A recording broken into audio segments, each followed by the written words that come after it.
The Lead Horizon Book 4. Chapter 1. The Drift Forge. Act 1. The Charcoal Sump. The transport ship Valen's Wake no longer smelled of the Directorate's sterile ozone or the High Sanctum's expensive myrrh. It smelled of sulfur, wet coal, and scorched human oil. Deep within the vessel's belly, where the luxury stasis pods of the Highborn had been ripped out with hydraulic crowbars, the air was a thick gray fog. A permanent patina of black charcoal dust settled over every surface, turning the steel floor plates into a gritty, grease-slick marsh. The ambient temperature hovered at a punishing 98 degrees, kept alive by the crude, unshielded induction furnace the miners had welded directly into the auxiliary fuel lines. A continuous bone-rattling clang, clang, clang echoes from the lower sump, the steady mechanical pulse of a manual piston forcing recycled oxygen through the smoke-choked workspace. "Keep that pressure steady," Sabine shouted through the cracked lens of her welding visor. She was kneeling in the dark beneath a massive hydraulic junction, her hands caked in dry graphite grease as she forced a makeshift copper sleeve over a weeping steam pipe. Her voice was raspy, her throat permanently scarred by the acidic fumes of the frontier drift. Beside her, a 12-year-old foundry boy named Leo, the youngest survivor from the underbelly of Oros, worked the manual bellows with both hands, his small chest heaving under a leather apron 3 sizes too large for him. His face was entirely black with soot, save for the clean lines left by his sweat. "The core's dipping to 40%, Sabine," Leo gasped, his voice cracking over the industrial roar. "The furnace is eating the fuel cells faster than we can cast the scrap."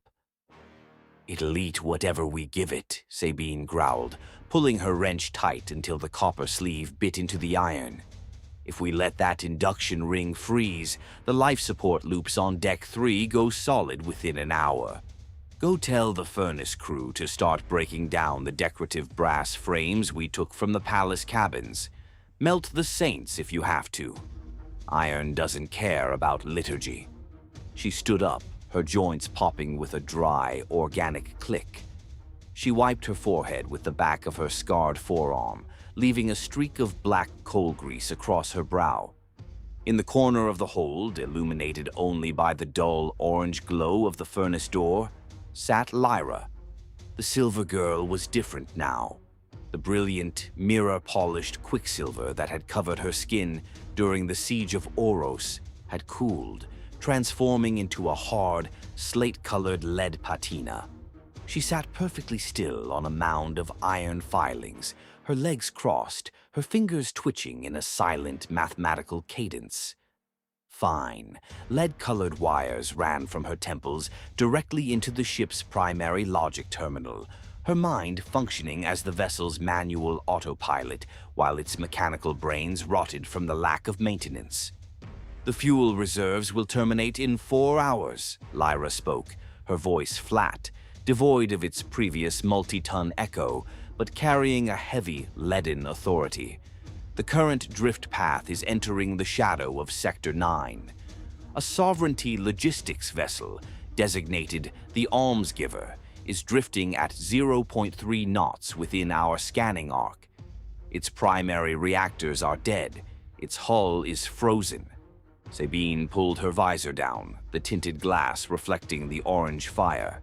"A dead supply vault. Any signs of the violet?" "The gravity sensors pick up no psychic heat," Lyra murmured, her mercury eyes remaining fixed on the steel ceiling. "The vessel is blind. It is cold. It is waiting for the forge." Act 2. The Skin of the Dead. 2 hours later, the claustrophobic heat of the sump was replaced by the terrifying infinite silence of the vacuum. Sabine braced her magnetic boots against the outer hull of the Almsgiver, the impact sending a dull, vibrating clonk through the sole plates of her scavenged environmental suit. The cold of deep space hit her instantly through the thin, rubberized seams, a biting -200-degree frost that made her breath freeze into crystalline sheets inside her helmet. "Watch your tethers," Sabine yelled over the short-range radio link, her voice competing with the heavy, rhythmic thumping of her own heart. "The skin on this heretic ship is brittle. If you use too much kinetic force on your hooks, you'll tear a hole right through the boilerplate and drop into the empty bays below." Behind her came 4 of the heaviest foundry miners, including Jarek, his right eye socket now a crude, unblinking steel plate welded directly into his brow where his old optical lens had shattered. The men carried heavy, double-pronged plasma cutters fed by tethered fuel lines running back to Valen's wake, which hovered 50 meters away like a gray, predatory shark in the dark.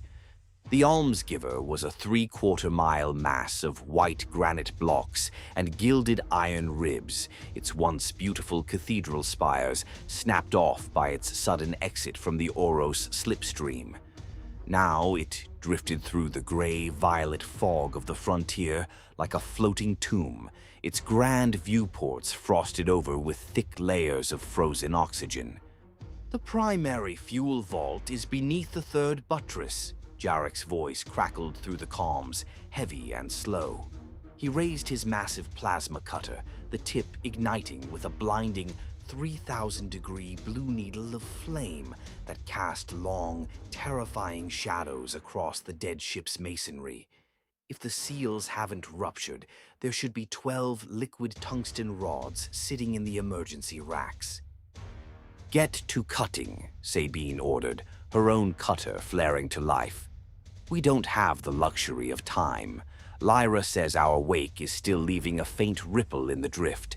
If a scavenger scout from the Directorate picks up our thermal signature, we won't have the ammunition to talk them down."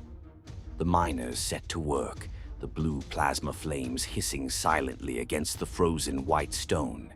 Sheets of ancient gold leaf curled and vaporized under the heat, turning into a cloud of sparkling golden dust that drifted out into the blackness like tiny dead stars. Audio cue. A sudden, low-frequency vibration ripples through the soles of Sabine's boots, not the smooth, rhythmic hum of an engine, but a heavy, organic thud that travels through the structural iron of the ship's skeleton. Thump. Sabine froze, her plasma blade hovering an inch from the stone wall. The gold dust around her boots stopped drifting, vibrating in place on the frozen hull. "Jarek," Sabine whispered, her eyes widening behind her visor as she stared down into the dark, frosted glass of the church ship's main gallery window beneath her feet. "Tell me that was your fuel tank venting." "Tank's steady, Captain," Jarek rumbled, his steel eye plate glinting in the blue light of his cutter. He lowered his tool, his body stiffening. "That came from inside the vault, the deep structure." Through the frosted viewport beneath Sabine's boots, something moved in the absolute darkness of the ship's interior. It wasn't the rapid, clicking wave of the lightweight scythe beasts they had fought on the terrace. It was a singular, massive shadow, a calcified, 5-fisted thing of ancient bone and dried purple muscle that had grown directly into the ship's control columns.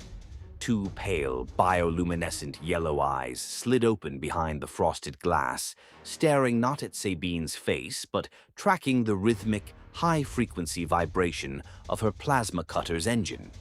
The vault wasn't empty. A blind stalker had been left behind in the dark, starved for months, and the forge had just turned on the lights. Act 3. The Frozen Siphon. The vacuum did not carry a scream, but the short-range comms line nearly blew Sabine's eardrums out. "Kill the blades! Kill the blades now!" Sabine hissed, slamming her thumb onto her plasma cutter's manual deadman switch.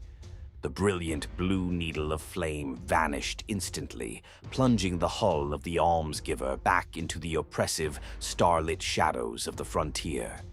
Beside her, Jarek and the miners choked their throttles.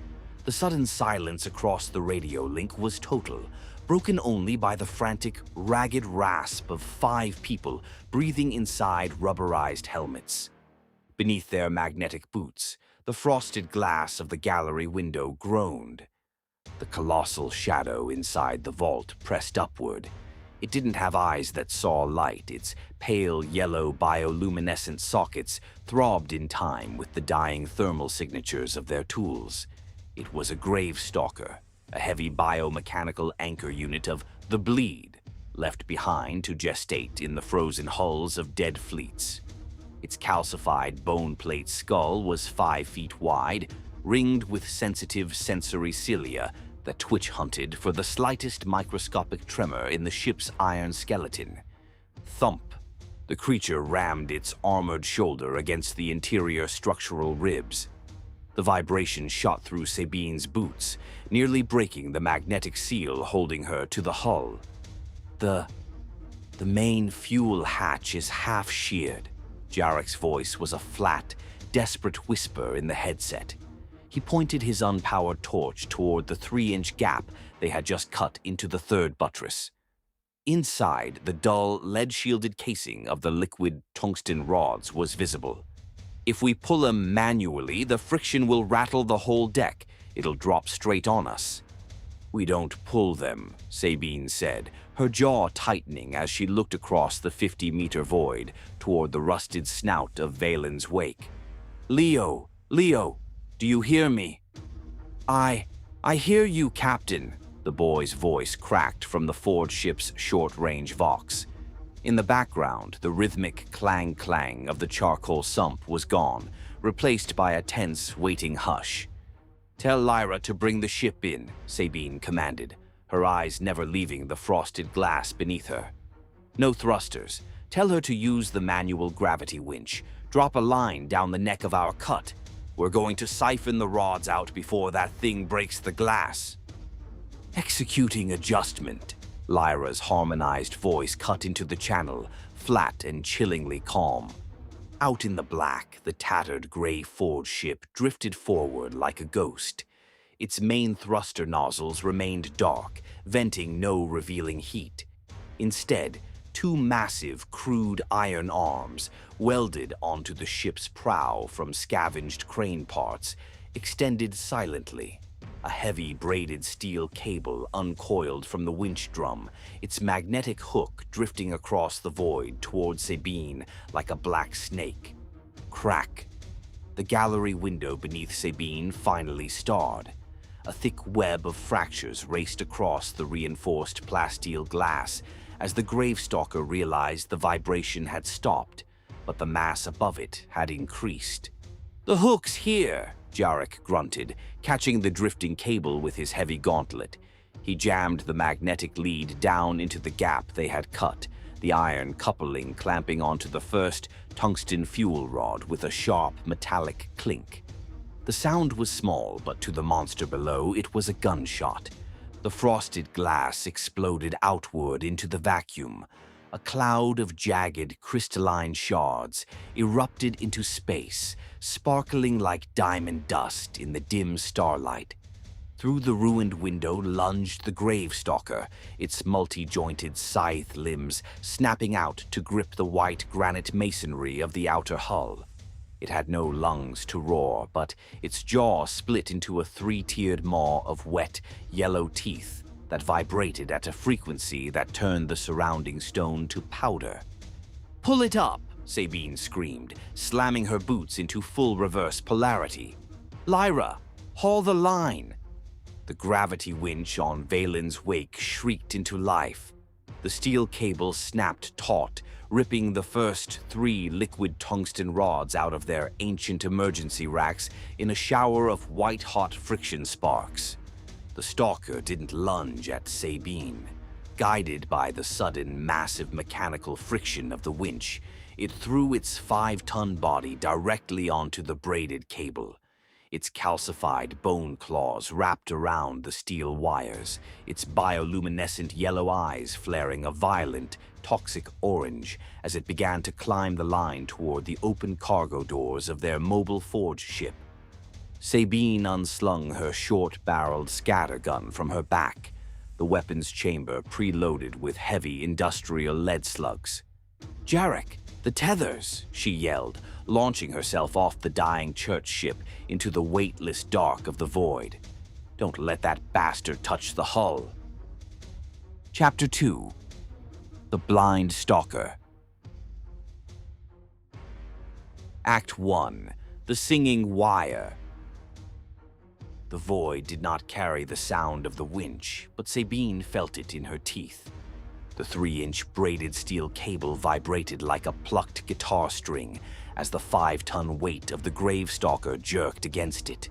The creature was climbing the line with terrifying mechanical efficiency, its calcified bone claws snapping over the steel links as it pulled its massive, purple-veined chassis toward the open hangar doors of Valen's wake.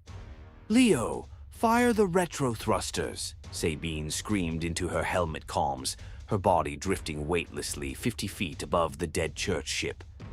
"Shub the line! Cut the winch loose!" "I can't!" The boy's voice came back, entirely shrill with panic. "The tungsten rods are jammed in the guide chute. If I drop the cable, the weight will rip the whole winch drum out of the structural bulkhead." Through the dark vacuum, the slate-gray profile of the forge ship looked like a wounded whale. Its lower cargo doors were pinned wide open, venting a thick, continuous plume of hot, gray charcoal smoke into space. That smoke was the only thing giving the stalker a clear silhouette, the violet fog of the drift curling around its white, eyeless skull as it reached the threshold of the hangar deck. Sabine didn't wait for her booster packs to orient. She aimed her short-barreled scattergun behind her, using the violent kinetic recoil of the industrial lead slugs to propel herself forward through the weightless dark. Thum! The back pressure slammed against her ribs, but her trajectory leveled out. She rocketed through the black gap, her magnetic boots hitting the hangar's iron floor plates with a dull, bone-jarring clonk, just as the Gravestalker's leading scythe limb hooked over the lip of the threshold. Act 2. 0G Scrap. Inside the hangar, the artificial gravity had been dialed down to a fraction of a percent to allow the miners to move heavy iron sheets. The result was an industrial nightmare. Red-hot magnesium sparks from the lower forge drifted through the air like slow-motion fireflies, and loose iron filings floated in black, shifting clouds that blinded anyone without a visor. "The air's venting," Jarek roared, his steel eye plate reflecting the dim orange glow of the distant induction furnace. He had hooked his safety tether into a structural pillar, holding his double-pronged slag cutter like an executioner's axe. "Get behind the shield lines." The stalker didn't crawl into the room. It loomed. Without the vacuum to muffle it, the creature's internal biology became audible through the ship's thin atmosphere. It let out a wet, multi-layered clicking sound from its split jaw, a biosonar wave that bounced off the steel walls. The sensory cilia around its calcified skull twitched violently, instantly locking onto the rhythmic, mechanical heartbeat of the ship's primary oxygen pistons down on Deck 3. It lunged, its rear limbs kicking off the shattered winch assembly. Because of the low gravity, the 5-ton beast didn't fall. It sailed through the air like a launched missile, its forward scythe limbs extended to impale everything in its path. "Drop anchor!" Jarek bellowed. 3 miners, their asbestos aprons flapping around their legs in the weightless draft, fired their pneumatic spike drivers at the ceiling. The heavy lines held them steady as they swung their legs forward, slamming their heavy, iron-plated boots directly into the side of the passing monster. The kinetic impact didn't pierce the stalker's chitin, but it altered its trajectory. The beast drifted wide, its jagged bone claws shearing through a row of pressurized copper fuel lines. A violent hiss of liquid propane sprayed into the air, instantly igniting against the floating magnesium sparks. A wall of bright orange chemical fire erupted across the center of the hangar, the flames expanding into perfectly round, weightless spheres of burning gas. "Leo! The ventilation!" Sabine shouted, her boots sliding along the greasy deck as she tried to get a clear angle behind the fire globes. "Reverse the intakes, suckle the smoke." Act 3. Into the sump. The boy didn't answer with words. He slammed the manual override levers on the command balcony. The massive 6-foot atmospheric intakes at the back of the hangar, designed to scrub the charcoal dust from the lower forge, reversed their polarity with a deafening mechanical groan. A powerful artificial hurricane tore through the room, pulling the floating fire spheres, the black iron filings, and the heavy violet vapor directly toward the lower sump level where the induction furnace burned at 3,000 degrees. The Gravestalker, caught mid-drift with no structural footing to anchor its magnetic claws, was dragged along with the draft. Its heavy calcified body tumbled over and over in the weightless current, its scythe limbs flailing uselessly against the empty air as it was sucked through the floor hatches into the charcoal sump below. "Follow it down," Sabine ordered, hooking her tether to the main guide rail and sliding down the vertical maintenance shaft into the smoky dark. Down in the sump, the heat was absolute. The stalker had landed directly across the top of the open induction ring. The extreme 3,000-degree thermal output of the forge didn't melt its calcified skull instantly, but the purple biochitin covering its underbelly began to hiss and bubble, releasing a thick, toxic yellow gas that filled the room with the stench of scorched vinegar. The beast was frantic now. Blinded by the heat and the smoke, it began to thrash violently, its heavy scythe limbs smashing into the auxiliary fuel cells lining the walls. "It's going to puncture the main line," Leo shrieked from the safety ladder. "The whole deck's gonna blow." Suddenly, a voice cut through the industrial roar, not through the Vox headsets, but as a heavy slate-cold weight inside everyone's cognitive centers. "The entity is searching for the frequency," Lyra's voice murmured inside Sabine's mind. Through the thick gray smoke at the edge of the deck, the lead patina girl appeared. She wasn't wearing a suit. Her slate-gray metallic skin was completely bare to the blistering heat, her mercury eyes glowing with a faint, internal violet luminescence as she stared down into the thrashing monster. She raised her arm. The lead-colored wires running from her temples were gone, replaced by a row of fine silver needles that had grown directly out of her fingertips. "It is calling for the fleet," Lyra whispered, her harmonious voice dropping into a chillingly flat rhythm. "We must silence the tongue." She lunged forward with the jerky, instantaneous speed of a machine servo, driving her silver-needled fingers directly into the stalker's split jaw, right through the wet, vibrating biosonar organ beneath its tongue. A high-frequency, glass-shattering shriek that cuts through every radio channel simultaneously, suddenly dropping into a flat, dead static. The Gravestalker's yellow eyes flickered, turning from toxic orange to a dull, glassy yellow. Its massive 5-ton frame relaxed, its muscles going completely slack as its calcified skull slid into the white-hot center of the induction ring, its remains instantly consumed by the blue-orange plasma fire. The furnace roared, its capacitors filling to maximum capacity as the organic biomass of the beast was converted into raw thermal energy.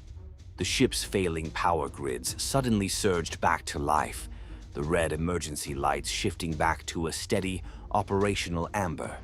Sabine dropped her scattergun, her forehead resting against the cool iron of her rebreather as she stared at the lead-colored girl standing on the edge of the fire. "Lyra," Sabine rasped, her throat burning from the smoke. "You didn't just kill it. What did you take from its head?" Lyra slowly turned her mercury eyes towards Sabine, her silver fingertips dripping with a cold, clear biofluid that vaporized before it hit the floor plates. I took the blueprint, the girl murmured, her voice carrying the weight of 1,000 dead networks. The Directorate built their soldiers from iron. The Sovereignty built theirs from faith. Both were inefficient. It is time to cast something harder. Chapter 3. The Scrap-Born. Act 1. The Logistics of Flesh. The heat in the charcoal sump did not dissipate after the Gravestalker died. It turned thick, heavy, and sweet. The smell of scorched chitin mixed with the sharp, clinical sting of the liquid tungsten rods they had successfully siphoned from the dead church ship. "We have exactly 60 minutes before the alloy impurities settle," Sabine said, her voice gravelly as she stripped off her heavy environmental helmet. Her hair was matted with sweat, sticking to her forehead in graying streaks.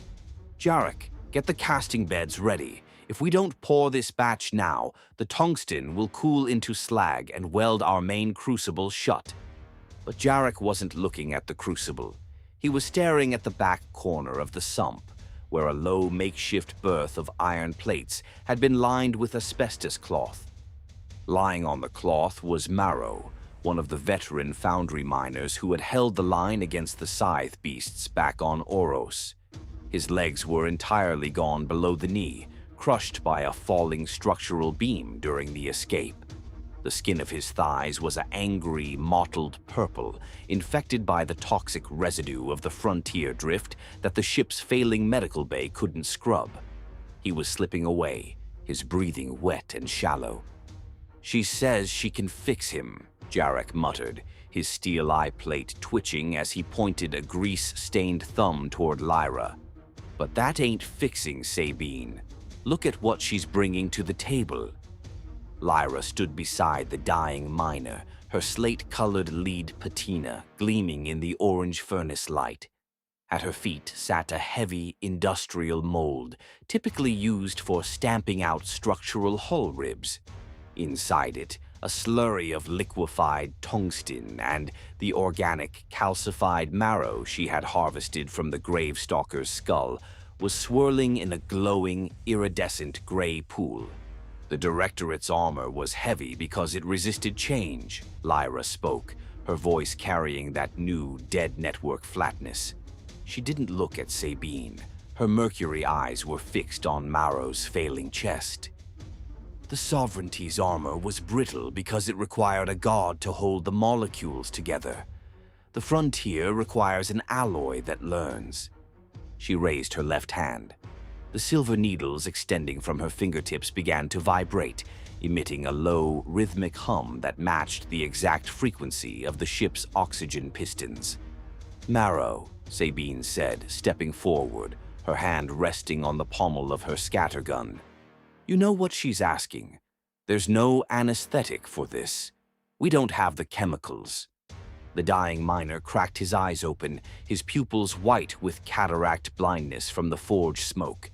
He let out a dry, rattling laugh that turned into a wet cough. "The drift's gonna take me anyway, Cap. I'd rather face the dark with iron in my veins than rot like a wet turnip in the lower bilge. Tell the girl, tell her to pour." Act 2. The Cold Cast. The process was not a surgical operation. It was a fabrication. Under Lyra's direction, Jarek and 2 other miners lifted Marrow's upper torso, strapping him into the heavy iron casting frame. The slate-gray girl knelt at his ruined thighs, her silver fingertips sinking directly into his dead flesh. Audio cue. A sickening high-frequency hiss, the sound of organic matter vaporizing as Lyra uses her own internal thermal energy to cauterize the necrotic tissue, creating a clean, sterile seal. Marrow's hands gripped the iron guide rails so hard the knuckles cracked, but he didn't scream. His jaw was locked, blood leaking from his gums as he stared at the ceiling. "Begin the siphon," Lyra commanded. Leo, his hands trembling on the manual valves above the crucible, threw the primary lever. A thin pencil-wide stream of the glowing gray tungsten chitin alloy poured from the crucible's spout, dropping directly into the open molds that had been bolted around Marrow's thighs. The heat radiating from the metal was enough to blister the paint on the surrounding bulkheads. But as the liquid metal touched the silver needles extending from Lyra's hands, its behavior changed. It didn't burn through his remaining bone. Guided by the biomechanical blueprint Lyra had stolen from the stalker's head, the alloy began to weave. It formed a porous, honeycomb-like matrix that mimicked the internal structure of a human skeleton, but possessed the dense, lead-shielded weight of military hardware. The slate-gray patina crept up from the metal, spreading across Marrow's skin like an artificial frost, deadening the nerves as it advanced. "He is grounding," Lyra's voice echoed directly inside Sabine's mind again, cold and heavy. "The neural pathways are separating from the psychic drift. He will be blind to the swarm. The swarm will be blind to him." For 3 long minutes, the only sound in the sump was the steady mechanical clang-clang of the oxygen pumps and the horrific wet sizzling of the transformation.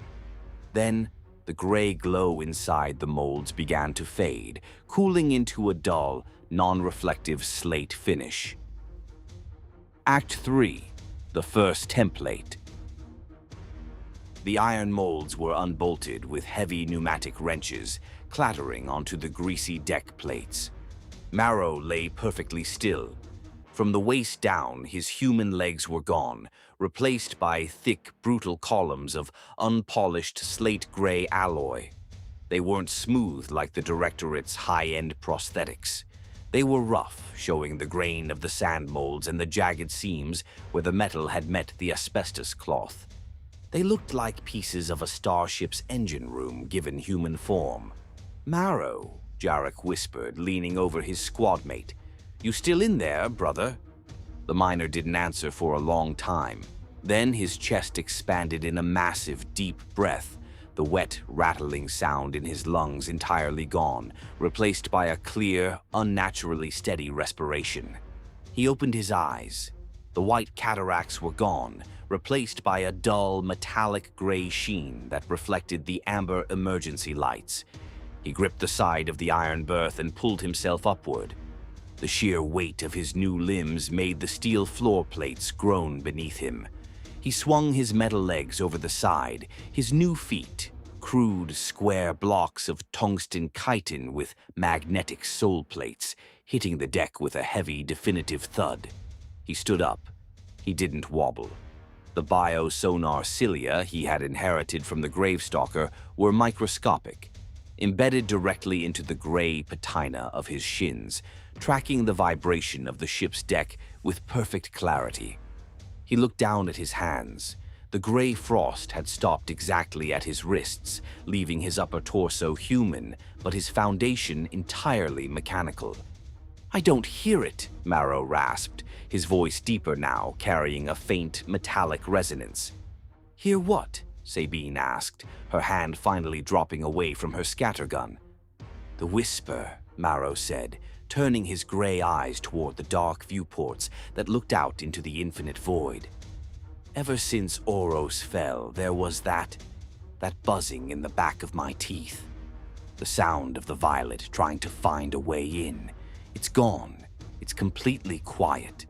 Lyra stepped back into the shadows of the sump, her fingers retracting their silver needles as her lead skin seemed to absorb the ambient charcoal smoke.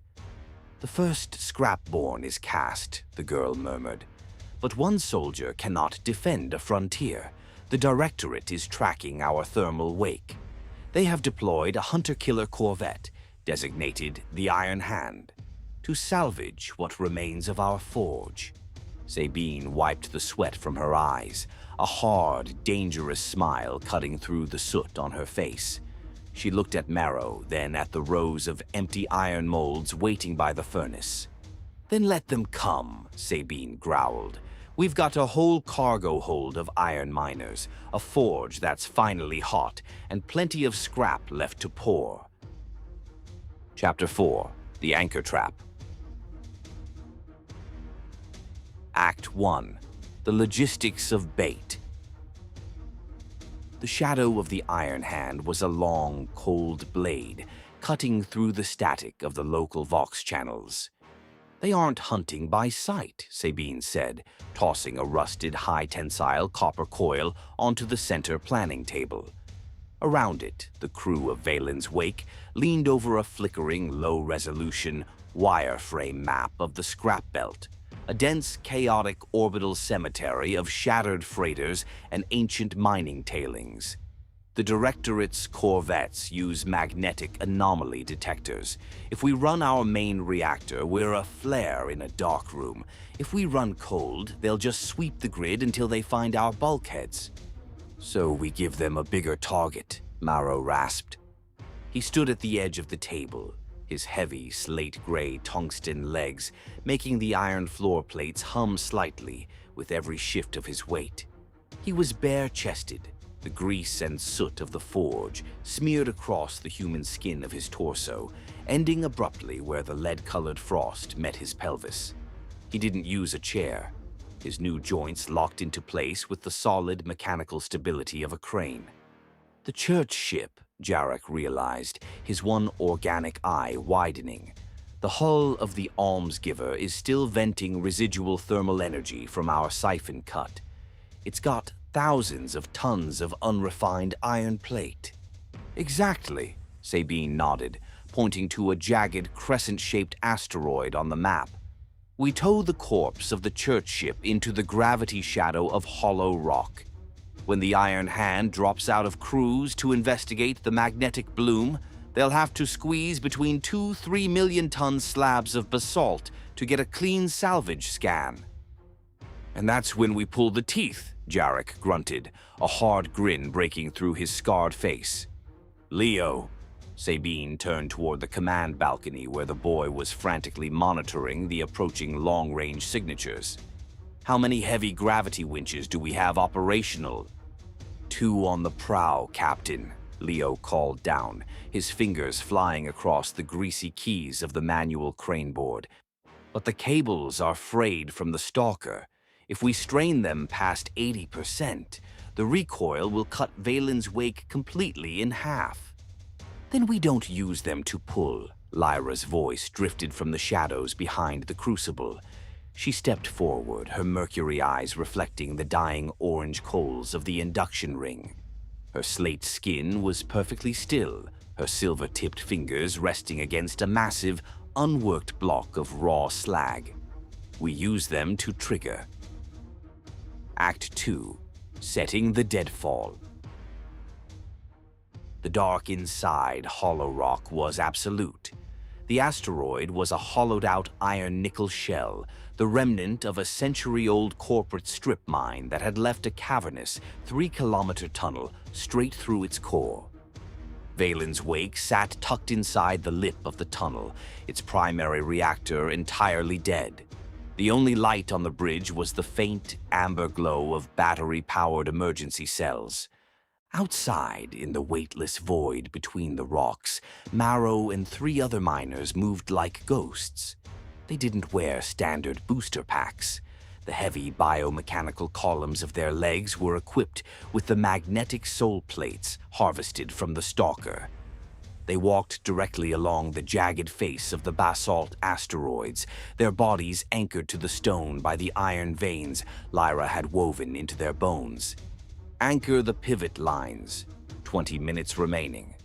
Maro drills 4 6-foot titanium spikes directly into the bedrock of Hollow Rock's upper lip, wrapping the frayed, braided steel winch cables around the stone pillars to form a crude block-and-tackle system.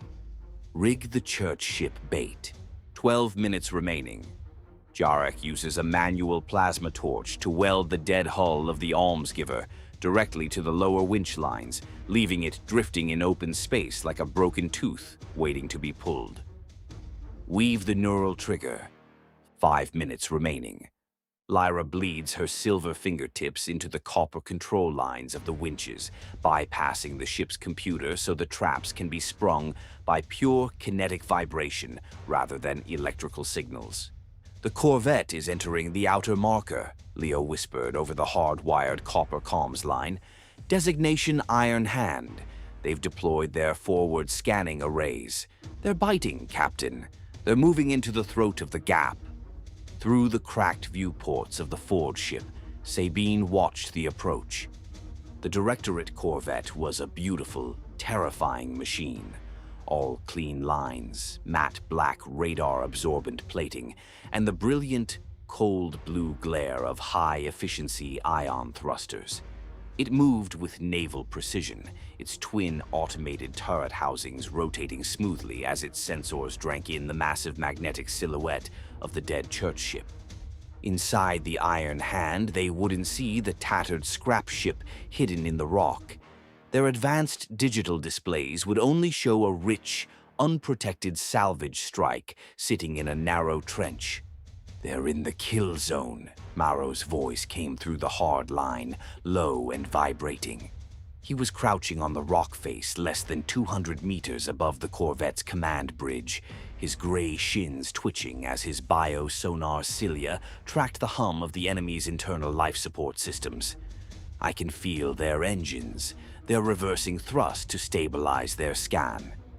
"Hold," Sabine muttered, her hand clamping down on the manual clutch lever. "Let them drop their shields to deploy the umbilical."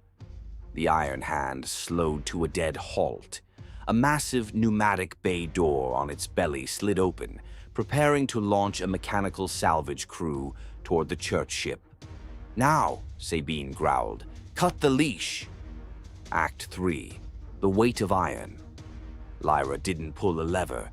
She closed her eyes and let her silver fingers vibrate. The tension in the braided steel cables didn't release. It doubled. The manual winches on the prow of Valen's Wake screamed as their brake pads vaporized into green copper smoke. The trap didn't drop a weight, it closed a vise. The two massive 3-million-ton slabs of basalt forming the throat of hollow rock, pivoted on the titanium spikes Maro had driven into the bedrock, were pulled violently together by the kinetic energy of the collapsing church ship's weight. The Iron Hand had no time to orient. Its high-efficiency ion thrusters flared white-hot as the pilot realized the very canyon walls were collapsing inward.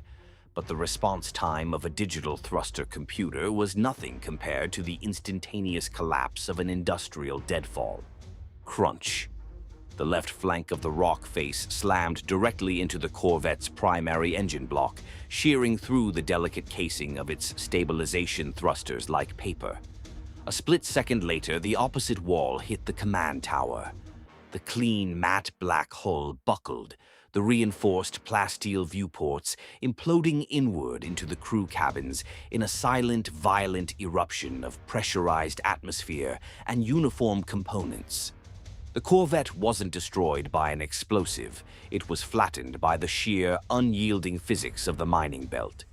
"The bridge is cracked," Jarek shouted, his safety line snapping taut as the kinetic shockwave of the impact rattled through the entire asteroid field. "The hull's pinned. They're venting air on all decks."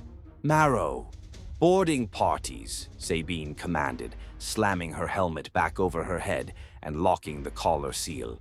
She grabbed her short-barreled scattergun, the chamber already clicking with a fresh lead slug. "They've still got a fully stocked armory and 3 months of clean rations in that belly. Don't let the scrap drift." Before the dust of the shattered basalt could settle, Maro launched himself off the rock. His heavy slate-gray legs hit the crumpled hull of the Iron Hand with a catastrophic thud, his magnetic boots tearing grooves into the expensive Directorate armor plating as he raised his heavy mining spike driver. "The Forge is hungry," the Scrap-Born roared into the dark, his gray eyes shining in the wreckage. "Let's feed the fire." Chapter 5. The Leak. Act 1. The Ghost in the Wire. Inside the cramped communication nest of Valen's Wake, the air smelled of ozone and scorched solar. Leo sat surrounded by a wall of obsolete green phosphor monitors, his hands shaking so violently he could barely keep his fingers on the copper manual dials. The ship's main computer was a patchwork of salvaged cargo logs and agricultural automation subroutines. But right now it was doing something it hadn't done since they crossed the lead horizon. It was screaming. A single red status light on the secondary frequency deck was flashing in an erratic, rhythmic pulse. Not the steady amber of operational systems, but a sharp, clinical crimson. "Captain," Leo's voice cracked through the hard-line comms, echoing into Sabine's helmet as she stood knee-deep in the crumpled hull plating of the Iron Hand. "Captain, look at the telemetry from the corvette's main relay mast. The array wasn't dead when the rock hit." Down in the wreckage, Sabine paused, her heavy scattergun resting against her thigh. Around her, the Scrap-Born miners were tearing into the corvette's logistics bay with hydraulic shears, stripping out fresh ration crates and high-grade copper wiring. "Speak clearly, Leo," Sabine growled, wiping frozen moisture from her visor. "The bridge was flattened. We saw the command deck implode." "The bridge was, yes." Leo's voice rose an octave, his fingers frantically spinning a heavy brass tuning knob on his console. "But the Directorate doesn't route their emergency transceivers through the primary command deck. They use a bunker node inside the armored keel, right next to the reaction control tanks. When the basalt crushed the aft thrusters, the kinetic shock triggered an automatic subspace compression burst. On Leo's primary screen, a jagged, compressed waveform appeared, looking like a silver needle stabbing through a field of green static. Act 2. The Compression Wave. "How long was the signal?" Sabine asked, her voice dropping into a cold, dangerous calm. 0.4 seconds, Leo whispered, his face turning pale under the green glow of the monitor. "A quantum-entangled microburst. It doesn't need to cycle through a long broadcast tower, Captain. It punches straight through the drift static by folding space on a subatomic level. I tried to drop the iron shunts to scramble the local frequency, but I was too slow. It was already gone before the winch brakes caught." Lyra stepped up the iron ladder into the comms nest, her slate-gray skin completely silent against the metal rungs. She didn't look at Leo.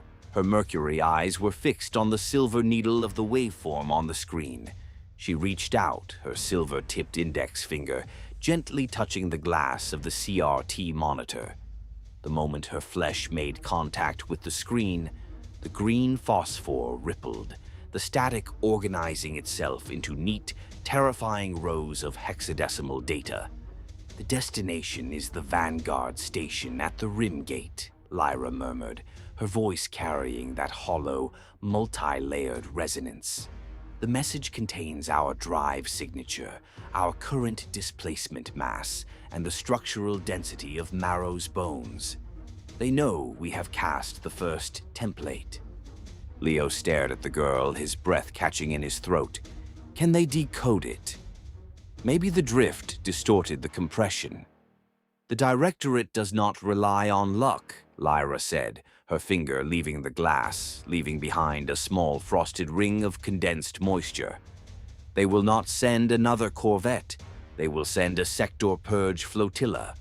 3 cruisers, reinforced by heavy rail barges.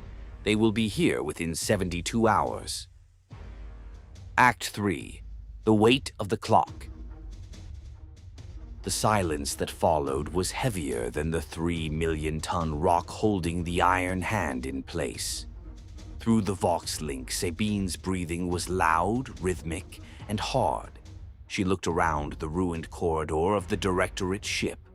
They had wanted food, they had wanted copper. They had wanted a few weeks of breathing room to let the miners adjust to their unyielding slate-gray foundations. Instead, they had just lit a beacon in the absolute dark. "Leo," Sabine said, her voice dropping an octave, carrying the grim authority of an industrial foreman who had survived 3 mine collapses. Stop looking at the red light. The signal is out. We can't catch a radio wave in a bucket. But Captain, 72 hours. 72 hours is 3 full shifts at maximum furnace capacity, Sabine interrupted, her boots crunching over shattered plasteel as she turned back toward the cargo bays. Jarek, leave the ration crates. Tell the boys to drop the food and grab every single scrap of the Corvette's primary railgun assemblies. We aren't packing for a long run anymore. She paused, looking at Maro. The Scrap-Born soldier was leaning against a torn structural pillar, his gray eyes reflecting the cold starlight filtering through the cracked hull. He didn't look afraid. His heavy tungsten hands were already tightening around the handle of his industrial spike driver. We have 3 days to melt this entire ship down, Sabine said into the comms, her jaw setting into a hard line. Every pound of matte black armor, every high-efficiency capacitor, every single round of military ammunition. Lyra says one soldier can't defend a frontier. Let's see what happens when we cast 30. The trap was a tactical victory, but a strategic disaster. The clock is ticking, the core worlds are coming, and the crew of Valen's Wake must transform their mining ship into an iron-shrouded fortress before the Vanguard fleet arrives.